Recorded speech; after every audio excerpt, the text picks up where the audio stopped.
to the moon and let me play among the stars. Let me see what spring is like on Jupiter and Mars. In other words, hold my hand. In other words, lover, kiss me. Fill my heart with song, etc., etc., etc. Okay, we get the idea. Hi. My name is John Michael Swift. Welcome to the 20-Hour Ukulele Challenge. This may be even a little beyond the scope of the normal 20-Hour Ukulele Challenge because I'm going to get into some more advanced stuff here. This is Fly Me to the Moon, and this is all jazzified and stuff. Now, if you did the basic lesson to this song, one thing I recommend is just taking little bits of what you can, because I'm going to throw a lot at people in this lesson, and not everyone's going to be able to absorb everything. That's fine. That's not the goal. The goal is to maybe give you some things that you can twist in. Again, this is in jazz where we can switch a lot of stuff around. There's a lot of improvisation. There's a lot of choices. So the first thing I'm going to do is go through the chords I'm going to use. And I'm going to throw a whole bunch of new chord voicings at you, as many as I can. And then I'm going to throw in some ideas about strumming. Not necessarily specific things that you have to do at any place, but things that you can do in a shuffle. And then you can kind of, again, take as much as you're able and just play with it. So, you know, the normal thing about this song is it's based on a 2-5. So the main thing is like this D minor 7 to G7 to C major 7. That's kind of the core of the whole thing. And again, you're taking a D minor, adding the pinky to get a D minor 7. You just go over to a regular, you know, G7 here. If you want to do, you can, you know, add that little, is that a sharp 5 there? Yeah, you can actually kind of make it a diminished that goes down to the C major 7. That's one trick I really like to do is like, this is a really nice sub right here, is that you do a G7. You can also add the pinky here, or I guess I'm adding the thumb here, to make this a diminished chord that resolves down to the 1, which is a little spicier. It's a little spicier sub for the 2-5. So that's one thing you can do there already in the regular 2-5. Anytime that happens, it's totally an option at any given time. But that's already the chord difference. So when you're going over the longer 2-5, you tend to start on this A minor chord. Start on the 6, going through this sort of long chain of, what is it, 4, 7, 3, 6, 2, 5, 1. That's the really long 2-5. You start on the 4 chord, go to the 7, go to the 3, go to the 6, to the 2, to the 5, to the 1. So in this song, we start on the 6 a lot. So instead of starting on regular A minor, we're going to start on this voicing of A minor 7, which I think sounds a little nicer than just the open strings. So index, 2nd fret, 4th string, pinky, 4th fret, 3rd string, middle finger, 3rd fret, 2nd string, ring finger, 3rd fret, 1st string. There's your A minor 7. It's a little more pop jazzy sounding. It's not Coltrane, but it's more jazzy. So I tend to start with this one, go to my regular D minor 7, to the moon, and let me G7, play among the, lift to C major 7. Now, I often walk this down through C7 to kind of get it to the F. So you go C major 7, C7 to the F. So here's our 4 chord if we were going through the real long chain. Now, I always make this an F major 7. I really like this F major 7 voicing. So you take the regular F chord, you add the ring finger to the 3rd fret of the 1st string, and the pinky, here's the juicy note right here, pinky to the 4th fret of the 3rd string. So got that crunchy little half step in there. I really like this voicing a lot. It's a little hard to grab at speed, but once you get used to kind of like finger yoga-ing it a little bit, it's not so bad. You definitely have to kind of imprint the shadows. Like right here, I'm definitely already starting to imprint the chord to make sure I catch it in time. So that's the thing you can play with if you want to make it a little juicier. Or if you want to, you can just add the pinky. It just sounds a little better. It sounds a little more full, a little more open when you add the ring finger in there. But I find the ring finger the really hardest note to get. And the pinky's the one that really makes it juicy. So there's a thing to play with. Let me see what spring is like. So if you really, normally people play like a D minor here, but if you really want to make it like the 7th chord, you make it sort of like, you can also play like a D minor 6. It's kind of like your 7 chord if you're really going through the whole 4, 7, 3, 6 thing. So you play a D minor and you add the pinky to the 2nd fret of the 1st string, and that gives you kind of a D minor 6 chord. Or you could also think of it as like an inverted B half diminished. But again, that's your 7 chord right there. Your F was your 4 chord. That's your 7. Your 3 would be your E7. And I'm gonna use a bar here to make this the diminished. So this is, if you have a bass player, now it's an E7 flat 9, but you could also just sub it in as this diminished chord right here. This G sharp diminished also goes to the A minor, to the 6. So whatever you want to call it, I tend to use this voicing here to kind of fit with the flat 9 in the melody. If it's like, on Jupiter and Mars, you know, if it's like, it has that G sharp in there and that F right there in the melody. They're both in this voicing, so they're really nice to use if you can. So if we go back from the F and follow that through, we're like, let me see what spring is like on Jupiter and Mars. Like a lot of times I'll just play A minor 9 here. And so instead of playing just A minor, I add the ring finger to the 2nd fret of the 1st string. Or if I'm really feeling salty, I add the pinky in there and make it kind of the 7-9. That's kind of fun. So that kind of makes it a little more tense at the end of the phrase. So that's another little toy you can play with. And then I just go into kind of regular 2/5s. In other words. And so this is just a general idea I want to introduce here. You can really do this idea anywhere in jazz, but it's an idea called side sliding. It's like taking the notes a half step next to where you are and sliding it. And you can even pick and choose which notes of a chord you do this with. So you notice with this G7, what I'm kind of doing is kind of lining up my fingers on the 1st fret, and then just kind of, you know, if I'm really salty, I'd hang out on this, but I'm not feeling that salty today. So I'm just going to go. So I'm just taking these 2 fingers of the G7 chord and sliding them into place as I get there.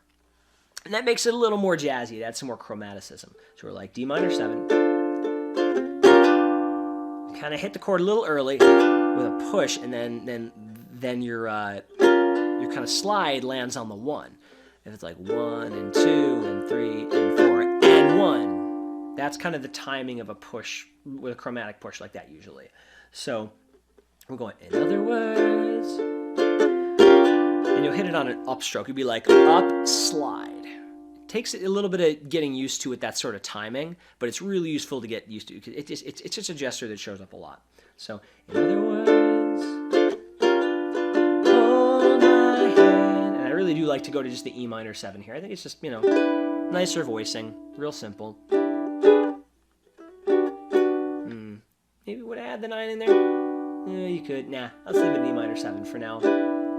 And then I'll just use an A7 here, real simple, nothing fancy. If you really want to make it a little fancier, you can make it an A9 chord. You can index finger there for A7 and then use the ring finger on the 2nd fret of the 1st string to make it sort of a rootless A9 voicing. That works pretty well. It's pretty fun. And then go back to D minor 7 again. In other words, G7. This is another case where I really like to use this sub here. Baby, kiss me. And then I'm back on C major 7 and going back around to the top. So, I'd say if any of those chords appeal to you, throw them in. If any other chords appeal to you, throw them in there. Change stuff around. It's highly encouraged. So, that's sort of left hand stuff. Now, let me talk a little bit about shuffle stuff. So, the core of most jazz playing like this is this idea of a shuffle where the underlying rhythm is just doom, da, doom, da, doom, da. I have a whole lesson on this if you haven't done it yet, so go check it out. But the general idea is you have to be able to do 1 and 2 and 3 and 4. You're like down on the numbers and up on sort of the swung triplet. So make sure you're solid with your shuffle first. And then, you know, as we do this, we really want to get more comfortable with, you know, accenting upstrokes, being able to kind of mute things to make things more staccato. And let's see if there's any. Sometimes throwing in, you know, that sort of triplet rhythm where you go down, down, up, down, down, up. It's not like me to normally break the pendulum if I don't have to, but this is a case where you do it a lot, where you go down, down, up, kind of quickly. At the tempo of a quick shuffle, that's how quick you. If you're going like.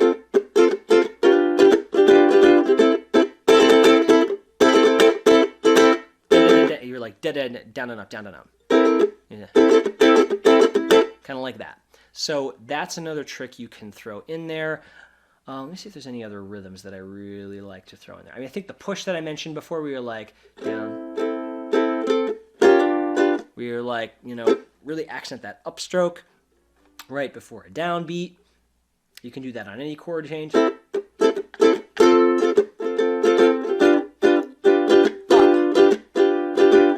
down, down, down, up.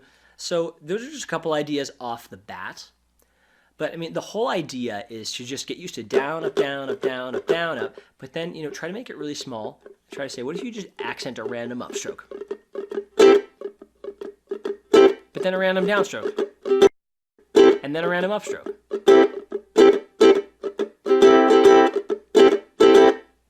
So take this idea of just taking a shuffle and, you know, it's a really fun exercise. You just down, up, down, up, down, up, down, up.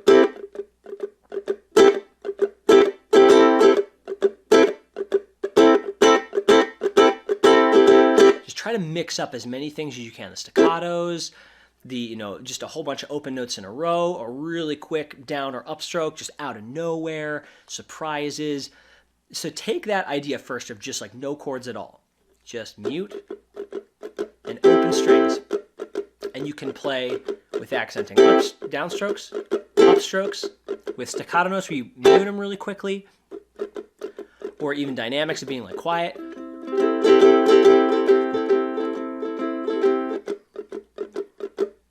And just try to take as many of those things and these triplet things, just trying to get those as quick as you can. If you mix those things up, you're going to find you've got a lot of variety there. And then if that's really confident and your chords are really confident, then when you go play, you're really goofing around. And so like this is like a version of like a really improvised version of this might feel like with just some of these ideas there. 1, 2, 1, 2, 1, 2, 3, 4. Fly me to the moon and let me play among the stars. Let me see what spring is like on Jupiter and Mars. Hold my hand. In other words, darling, kiss me. Fill my heart with song. Let me sing forevermore. You are all I long for, all I worship and adore. In other words, please be true.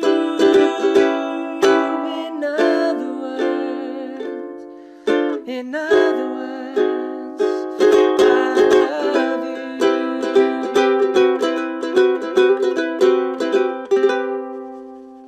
There you go.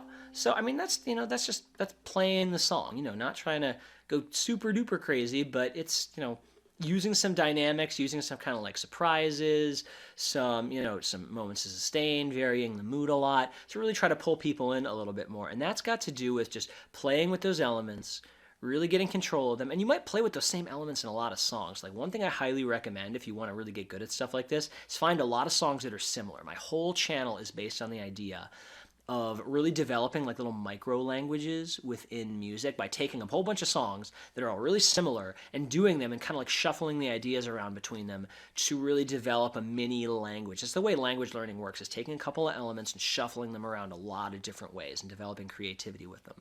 So taking like other songs that are like this, other, you know, sort of like jazz standard shuffles, playing lots of them, finding other songs like Misty, or, you know, I Get a Kick Out of You, or whatever. Just go through the Frank Sinatra songbook and just move them all to the same key and just really get good at one key and just see how much you can pull out of it. That's just a general approach I recommend, but hopefully this is different, a more fun, more advanced lesson for some people. And, yeah, hope you're having fun with it. And, yeah, hope you check out some of the other lessons on my channel. Catch you later, and, yeah, bye-bye, y'all.